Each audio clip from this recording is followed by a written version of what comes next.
17 বছর কথা বলতে পারেন নাই, এখন আল্লাহ দিছে শুকর করেন। আলেম ওলামার অপমান করেন না আপনি। আপনার কথা বলেছেন, আলেম ওলামার অপমান করেন না। তারেক জিয়া আলেমদের সম্মান করে, আপনাদের সম্মান করছেন। আমার মতো ইলিয়াস রহমান জিয়াদের কার্ড দিয়ে দাওয়াত দেয়। আপনাকে সম্মান করি নাই? কি সম্মান করছেন আপনি? পৌনে 1 ঘন্টা আপনি কথা বললেন, আমরা কি আপনি বলছেন আওয়ামী লীগ করেন। আওয়ামী লীগ কি আওয়ামী লীগ মানুষ না?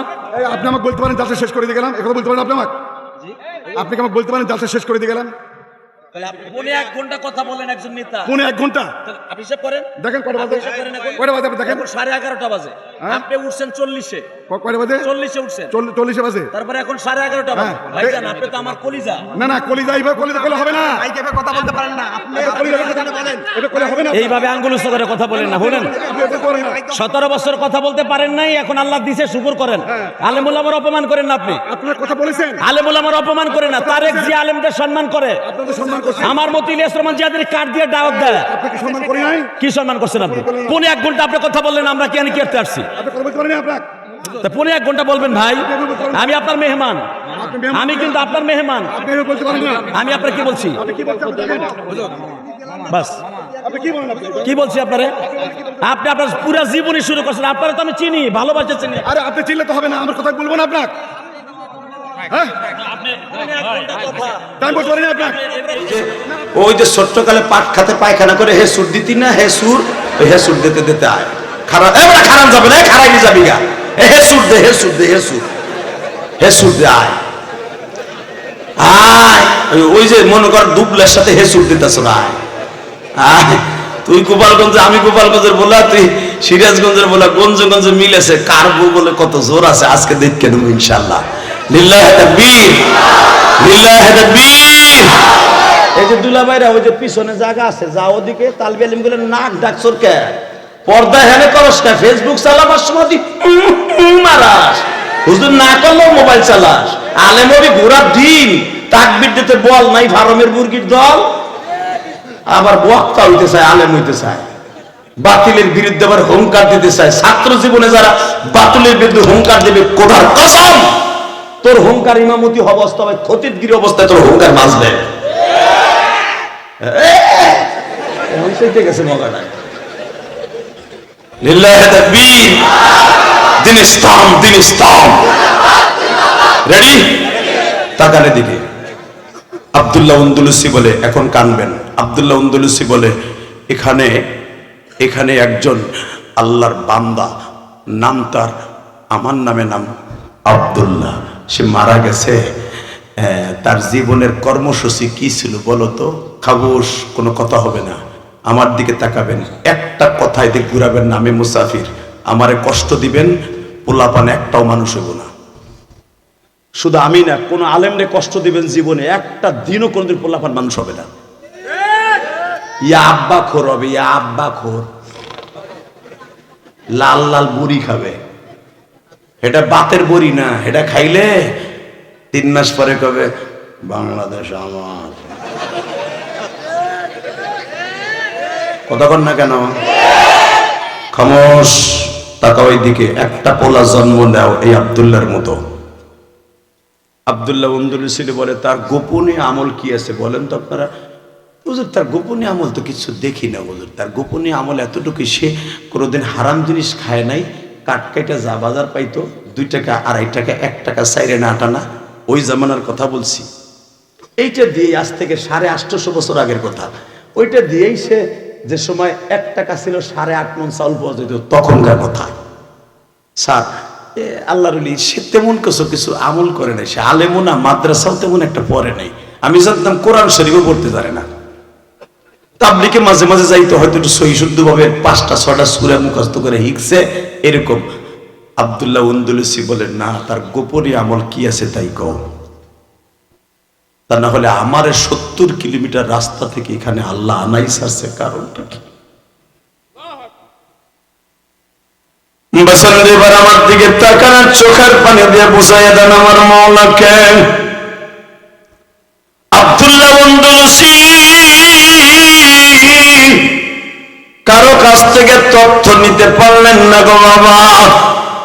আল্লাহর কুতুব মনে মনে ভাবলেন, এর আসল তথ্য আমার বের করে সারে তারপরে জানাজা করব।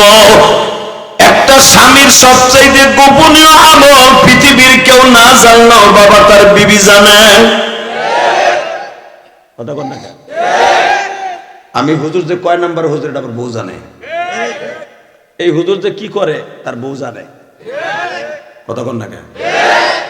পর্দার ভিতর থেকে আল্লামা আব্দুল্লাহ আন্দলুসি তার বিবিরে পর্দার ভিতর টেনে বলে, আমি আপনার সাথে দুইটা কথা বলতাম। মা, জি হুজুর বলেন। আপনি আমার স্বামীর জানাজা আইছেন, আমার সাথে দামি আর কি আছে?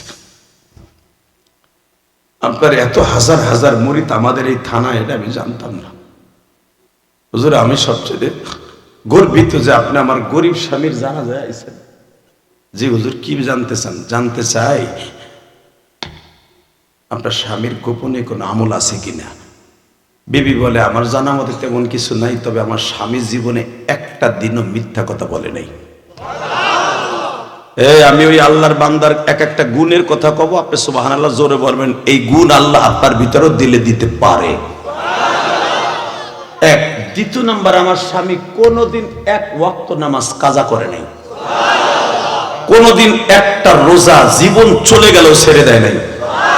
আমার সাথে বিয়ে হওয়ার পরে কথা বলছে, বিয়ের আগে কি করছে আমি জানি না, তবে আমি আমার স্বামীর লাইফ স্টাইল জানি। সে বিয়ের আগেও কোনোদিন একটা রোজা নামাজ ছেড়ে দেয় নাই।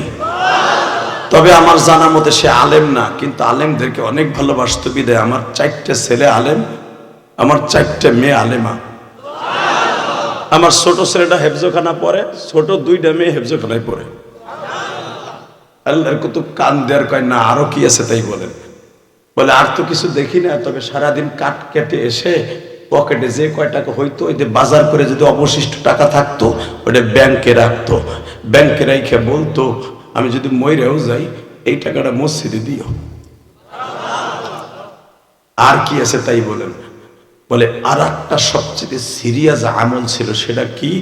যে কোরআন শরীফ হেফজ করতে পারে নাই, কয়েকটা সূরা তার ওয়ারাতিলিল কোরআন, কয়েকটা সূরা তার তারতিল সহকারে সহিহ শুদ্ধভাবে পড়তে পারতো, কিন্তু কোরআনের প্রতি তার এত অগাধ বিশ্বাস ভালোবাসা ছিল, সে কোরআন শরীফ পড়তে পারে নাই বিদায়, গরিবের ঘরে জন্ম নিয়েছে বিদায় প্রতিদিন রাত 12টার পরে তাহাজ্জুদ পড়ে ওই তাকের উপরে কোরআন শরীফটা থাকতো।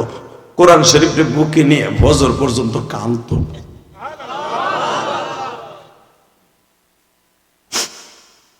আব্দুল্লাহ আন্দলুসি বলে, কোরআন বুকে নিয়ে শুধু কাঁদতো না, আরো কিছু করতো। বলে দেখতাম মাঝে মাঝে প্রত্যেকটা পাতার মধ্যে হাত দিত, এই পৃষ্ঠা একটা সুমা দিত, এই পৃষ্ঠা একটা সুমা দিত, আবার 100 বার দুরূদ পড়তো। চোখের পানি দিয়ে মালিককে এইভাবে বুঝায় বলতো, মালিক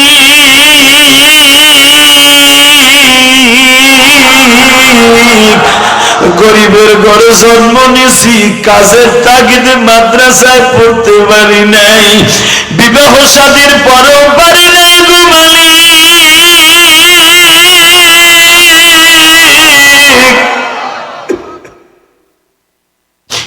কিন্তু তোমার কোরআন দেওয়া অনেক ভালোবাসি, আমি যতটুকু পারি ততটুকু পড়ি, আর তোমার কোরআনকে মুখস্থ করার জন্য চেষ্টা করি। আমি জানি যে এই কথার উপরে সুমা দেই, ঠোঁট লাগাই, এই কথাগুলি তোমার গো মালিক, এই কোরআন রক্ষা করার জন্য যদি এই ইরাকের জমিনে আমার জীবন দিতে হয়, আমি জিতে রাজি আছি। এই কথা বলতো আর কাঁদতো।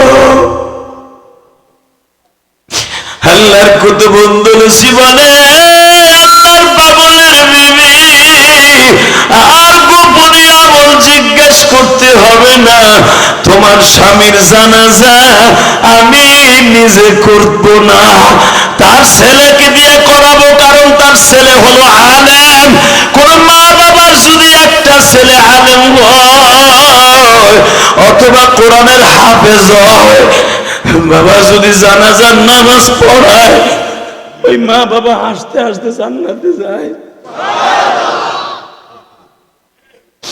আল্লামা আন্দলুসি বললেন, তোমার বড় ছেলে হাফেজ মাওলানা মুফতি, ও জানাজা করবে, আমি ওর পিছনে দাঁড়ায় আমিন বলবো। লিল্লাহি তাকবীর, লিল্লাহি তাকবীর। কলিজার যুবক ভাই, আমি কেন এই ঘটনা বলছি এখন কানবি? কেন বলছি জানো? জানি তোরা সারাদিন কাজ করছো ভাই, অনেক কাজ করছো, আমি জানি। গরিবের ঘরে জন্ম নিয়েছ, আমিও গরিবের ঘরে জন্ম নিয়েছি, আমি ধনীর ঘরে জন্ম নেই নাই। আমার বাবা আমারে পরের জমিতে কামলা দিয়া পাট বেচা ধান বেচা আমারে পরীক্ষার ফি দিত। আমার আব্বা পরীক্ষার ফি কখনো পকেটের থেকে একবারে দিতে পারে না। এই কোরআন হাতে নিয়ে বলছি, আমি তোদের কাছে গল্প মারাবো না যে আমি শিল্পপতির ঘরে জন্ম নিয়েছি। অনেক আলেম বলতে পারে যে তারা শিল্পপতির ঘরে জন্ম নিতে পারে, আমার ছেলে বলবে কোটিপতির ঘরে জন্ম নিয়েছি, আমি বলবো আমি ফকিন্নির ঘরে জন্ম নিয়েছি। আমার বাপ একবারে আমার পরীক্ষার ফি দিতে পারে নাই, 2বার 3বার করে আমার আব্বার ডাকে টাকা পাঠায় আমার পরীক্ষার ফি দিত। আমি সেই ঘরে জন্ম নিয়েছি, আমি দেখছি আমার আব্বা আমার আলেম বানাইতে কত কষ্ট করছে। কলিজার ভাই, তোরাও তো কষ্ট করস, প্রতিদিন তার টানোস, আমি দেখছি।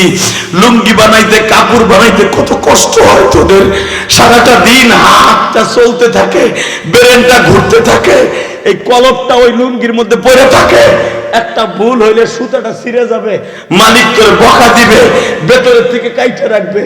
একদিন শীতের মধ্যে কাজ নাগা দেওয়া যাবে না, কামাই দেওয়া যাবে না। একমাত্র ছেলে মেয়ে বিবি বাচ্চারে ভালো রাখার লাগে একবারও কি ভাবছ তুই কবরে কেমনে থাকবি? তুই যদি কবরের চিন্তা না করস, ওয়া আম্মা মান খাফা মাকামা রাব্বিহি ওয়া নাহা নাফসা আনিল হাওয়া ফাইন্নাল জান্নাতা হিয়াল মাওয়া। যে ব্যক্তি আল্লাহর ভয়ে, জাহান্নামের ভয়ে পাপের কাজ ছেড়ে দিবে, রব্বে কারীম তার জান্নাতুল মাওয়া দলিল করে দিয়ে তাকে কবরে নিয়ে যাবে। লিল্লাহি তাকবীর, লিল্লাহি তাকবীর। এই চাঁদটা উদিত হওয়ার সাথে ইদা দাখালা রজব আল্লাহুম্মা বারিক লানা ফি রজব ওয়া শাবান আবাল্লিগনা রমাদান। আমার এই নবী কাজ করতেন, যুদ্ধ করতেন, ইমামতি করার ফাঁকে নবী ইমামতি শেষ কেবল যায় নামাজে বসে দোয়া করবে, প্রথম হাত তুলে এই দোয়াটা পড়তেন, পড় আল্লাহুম্মা বারিক লানা ফি রজব ওয়া শাবান আবাল্লিগনা রমাদান। তুই যখন লুঙ্গির তারটা টানবে এইভাবে পড়বি, আল্লাহুম্মা বারিক লানা ফি রজব ওয়া শাবান আবাল্লিগনা রমাদান আবাল্লিগনা রমাদান। আবার সুতার গুটিটা ঢুকাবি, আমি দেখছি তো তোমরা কেমনে বানাও। আবার সুতের গুটিটা ঢুকায় বলবি আল্লাহুম্মা বারিক লানা ফি রজব ওয়া শাবান আবাল্লিগনা রমাদান। এই কোরআন মাথায় নিয়ে বলে গেলাম, যদি এই কথা বলতে বলতে তোর মরণ হয়ে যায় ওই সপ্তাহের ভিতরে, আমি তোরে গ্যারান্টি দিলাম বিশ্ব নবী তোরে আগায় নিতে আসবে। আরো জোরে, আরো জোরে, আরো জোরে, আরো জোরে বেটা। তাহলে এইটা হিকবি না, হিকবি কি জানোস বন্ধু? আইসো আইসো কেলা গাছ